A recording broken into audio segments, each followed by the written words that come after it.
Okay, so good afternoon, everyone. I am Rachel P. Torian, and in this presentation, I will discuss to you the right of a consumer under Republic Act Number 7394 and the consumer responsibilities, and as well as the selected article under this law. So we have as a consumer, we have eight consumer rights. First, we have right to basic needs, right to safety, right to information, right to choose, right to representation, right to redress, right to consumer education, right to healthy environment. So first, we have the right to basic needs. So as a consumer, no, we have the right to have access to basic essential goods and services such as adequate food, clothing, shelter, healthcare education, public utilities, water, and sanitation. So next is the right to safety. As a consumer, again, we have the right to be protected against products, production processes, and services that are hazardous to health. For example, consumer have the right to expect that the food they purchase and consume will be safe and high quality to avoid food poisoning. Next, we have Next, we have the right to be informed. So, as a consumer, we have the right to be given the facts needed to make an informed choice and to be protected against dishonest or misleading advertising and labeling. Next, we have the right to choose. As a consumer, we have the right to be able to select from a range of products and services offered to a competitive prices with an assurance of satisfactory quality. So we can choose any products from any variety with an assurance of good quality. So next, the right to representative, no, to have the consumer interest represented in the making and execution of government policy and in the development of the products and services. So in here, no, as a we have a right to represent ourselves. We have the right to raise our concerns in governmental policies. Like, for example, if we have concern about the product which we purchase, we expect that our concerns will be addressed by the business or by the government. So that is our right as a consumer. Next is the right to redress. The right to redress.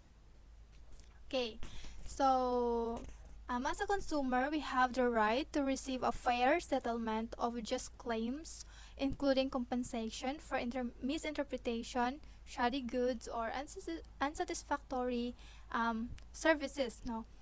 Example, if the consumer purchase headset and the time that you use and naay defect sa imong gibay nga headset, then as a consumer, no, you have the right to whether imuha ipa-repair kung asa nimo to siya gi-purchase.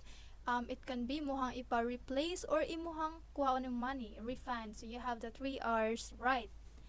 Okay, so next we have the right to consumer education. So as a consumer, we have the right to acquire knowledge and skills needed to make informed, confident choices about goods and services, while being aware of the basic rights and responsibilities and how to act on them. So, okay, so as a consumer, no, this is our right to obtain necessary knowledge and skills to be an informed customer. So, like, to have access to the knowledge and skills necessary to be informed, and to know the consumer rights to be confidently choose goods and services.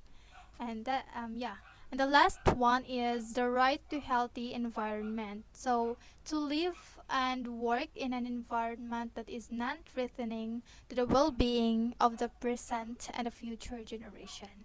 So that is our eight right as a consumer.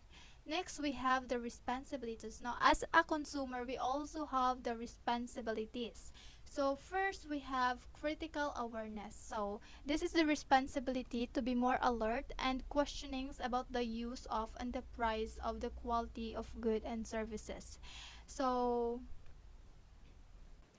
So, as a consumer, no, dapat we are knowledgeable sa ato ang product ng gipang palit. Dapat we know how to, dapat teki ka sa mga product nga imong ginagamit. You know the mga effects nga pwede mahitabo. So, you should be wise, you should be witty kung unsa yung pampaliton nga product. Especially, karon grabe na ang kanang mga citizens kay concern na kayo sa ilahang physical appearance, and they wanted to buy kanang mga products like mga beauty products. And of course, we have our rights, we have our responsibility, and na we are critical about sa mga product nga atong gipanggamit sa atong faces. Kay what if na ay pwede nga na ay mga, like for example, nipalit ka because okay sa imuhang classmate. However, pag apply na nimo sa imuha, wala ka kabalo nga ngano nagsugod-sugod og sige ra kag pangaut sa imong naong. So allergy dai ka ana. So it is very important for us to be aware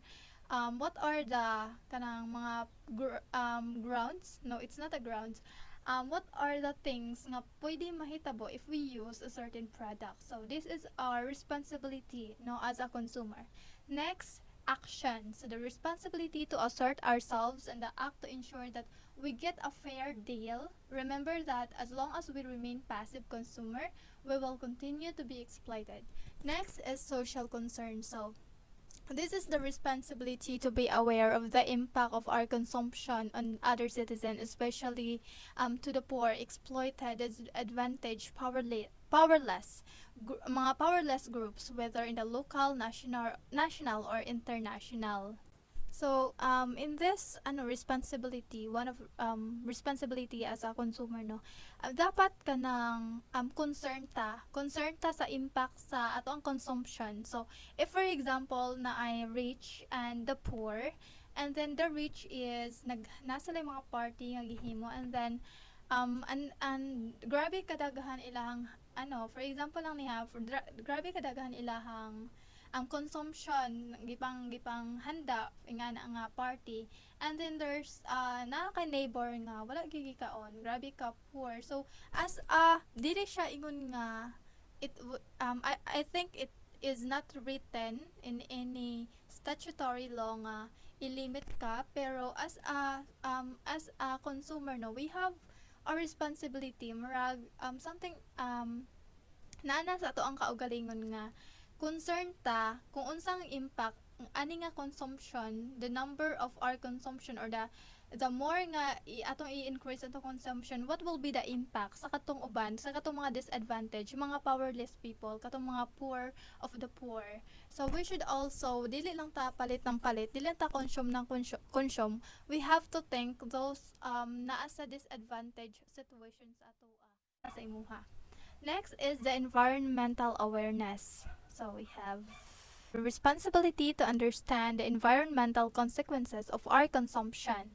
We should recognize our individual and social responsibility to conserve natural resources and protect the earth for our future generations. So mao na to, maybe the social concern and environmental awareness is something connected, no?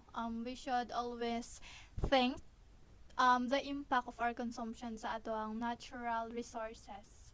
Dili ta pwede magtaka-taka lang, dili ta pwede magpalabi. So we have this environmental awareness nga responsibility. Next, and the last one is the solidarity. No, this is the responsibility to organize together as consumers to develop the strengths and influence to promote and protect our interest. So next is we have So, since chapter 1 to 3 is already discussed by my co-reporter, I will discuss to you na lang the chapter 4, 5, and 6, and the indicated penalties every chapter. So, in chapter 4, regulation and practices relative to weight and measures. In Article 61, implementing agency, the provincial, the city, municipal treasurers shall strictly enforce the provisions of this chapter and its implementing rules and regulations. So in Article 62, selling and testing. So all instruments for determining weights and measures in all consumer and consumer-related transaction shall be tested, calibrated, and sold every 6 months by the official sellers. So yes. In Article 64, fraudulent practices relative to weights and measures. Um, so in this article, if you find time, just read na lang no, the acts relating to weight and measures, the paragraph from A to F if you wanted to know. This is actually very important nga mabalaan nato ni nga ano mga fraudulent practices kato siya. And by the way, anyway, I actually indicated the whole ani nga republic. So, nasa references kung gusto mo mabasa. Next. For example, sa kuan, sa A, for any person, fraudulent ni siya nga practices for any person other than the official seller or his duly authorized representative to place or attach an official tag, sales, sticker, mark, stamp, brand, or any other characteristic sign used to indicate that such instrument of weight and measures has been officially tested, calibrated, sealed, and inspected.